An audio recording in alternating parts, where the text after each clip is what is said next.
you said your hands and everything was all recovery time. What was that like for you?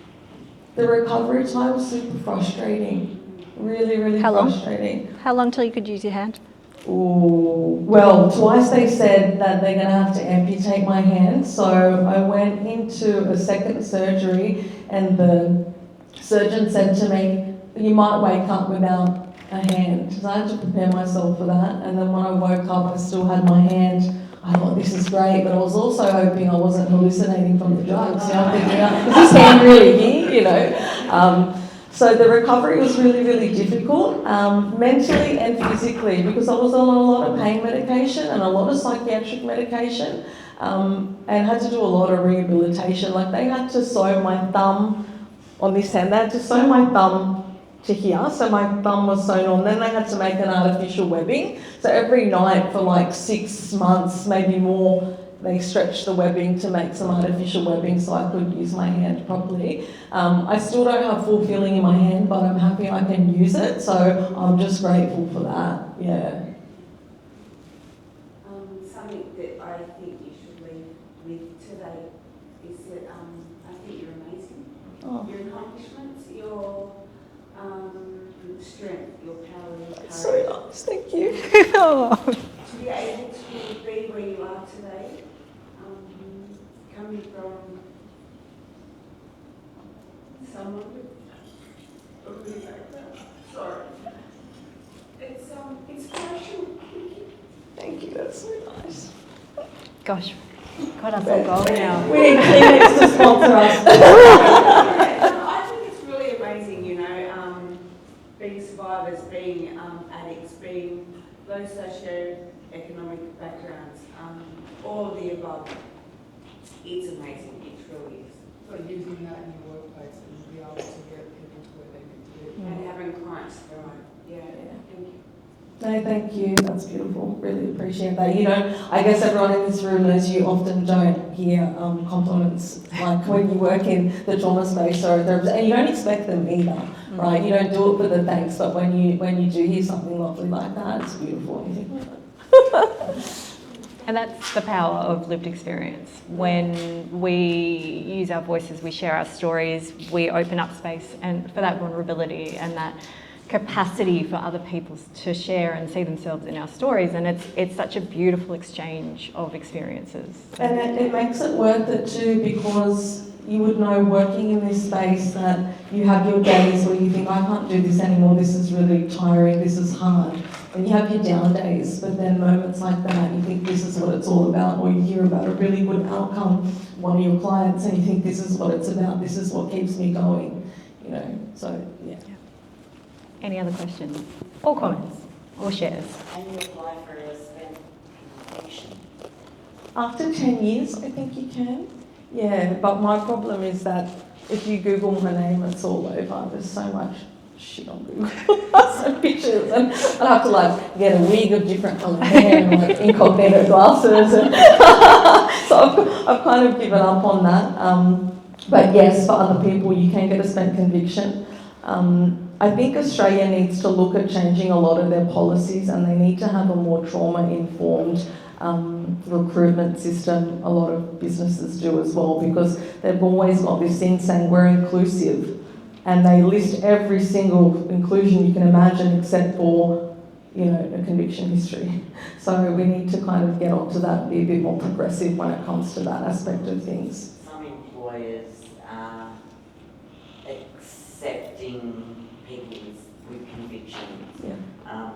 You know, if you're honest, you're telling the truth, and you've done what you've done, and you know, and they'll employ you.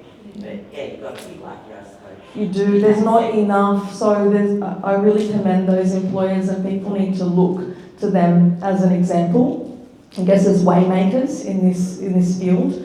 But there needs to be more. There really, really needs to be more, because there's so many people wanting to work and you know, turn their life around, and there's not enough employers willing to take those people on. The jobs are there, but the policies are holding people back. You know. Yeah, exactly.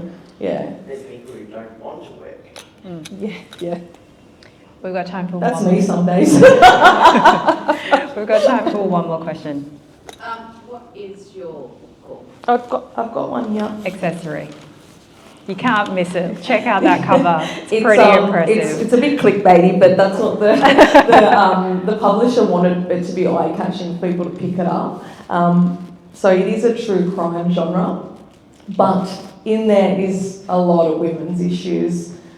So a lot of people have said to me that they pick it up thinking one thing, and then after they've finished reading it, they go away thinking a completely different thing. And I guess the word accessory there is a play on words, because a lot of the women that are in prison are victim survivors of DV, if not all, and a lot of women are in there because of implications of their partner's crime, or sometimes even their son's crimes, mothers covering up for their sons, or being involved in some way. So the word accessories is a play on words, how women are also treated as accessories, you know, in the normal world as well.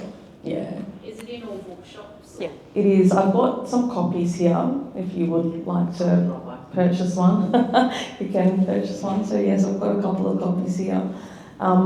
I know we're running out of time and this is not really interrelated to anything, but I just brought some stuff along to show you guys. So I went to the Philippines and I visited the women's prison in Manila.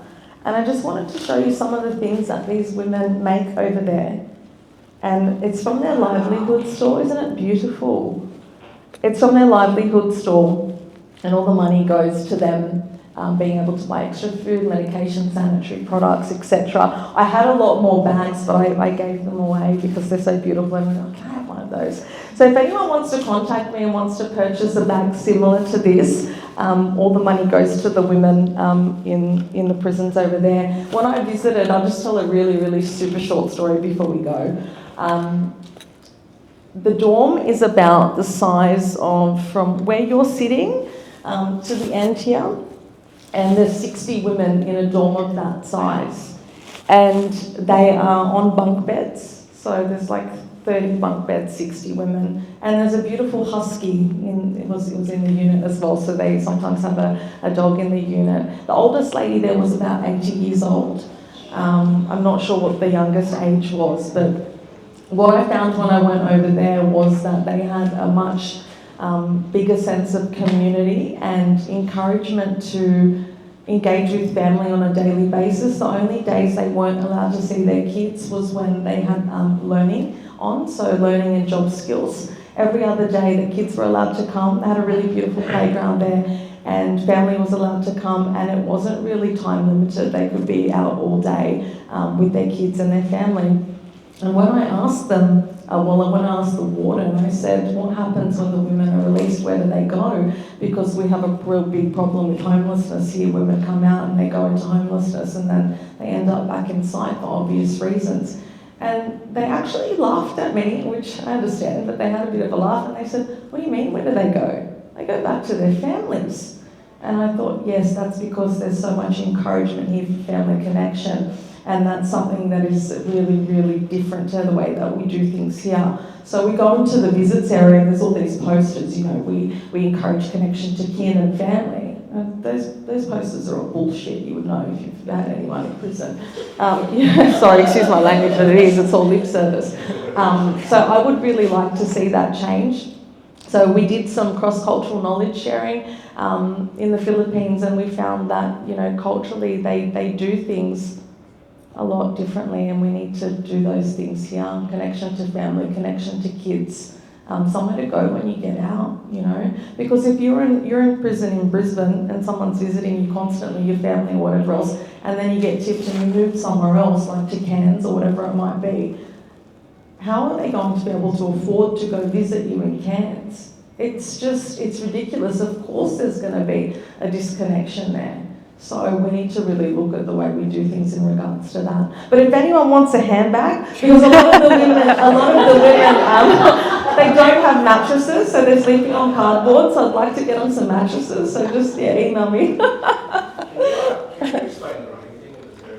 The running thing? Oh, okay. So I think it has to do, I can't really explain it in a way that's too involved because I'm not 100% sure, but what I gather is that what's different about that reliving experience is that it activates your heart rate to a certain level, and then that does something within the brain. I can send you the study if you want the ins and outs of it. I can email it to you, just let me know. I'm happy to share that because I really believe in that form of treatment, and it's a really good option for people who want to wean off or not be on really heavy psychiatric drugs, you know, so yeah. We're going to enjoy afternoon tea. We will be Sorry. around to I'll just chat. talk forever. She'll talk forever. Come Thanks and for have a chat having with me, her. and thanks So for give you a listening. round of applause Appreciate for it. Lisa Kay. Thank you so much. And thanks, Caroline and Louis. Is it possible if we could have a group photo with Yeah. the dog? You can. Actually, Shalance, it's your puppy. Yeah, he's just there. He's Is fine. it? I mean, Louis, is it? Louis, yes. Yeah, with Louis, please. You want everyone up here? Yes, please. Okay, I'll sit. You wait there. Is it possible? I will sit. I will sit next.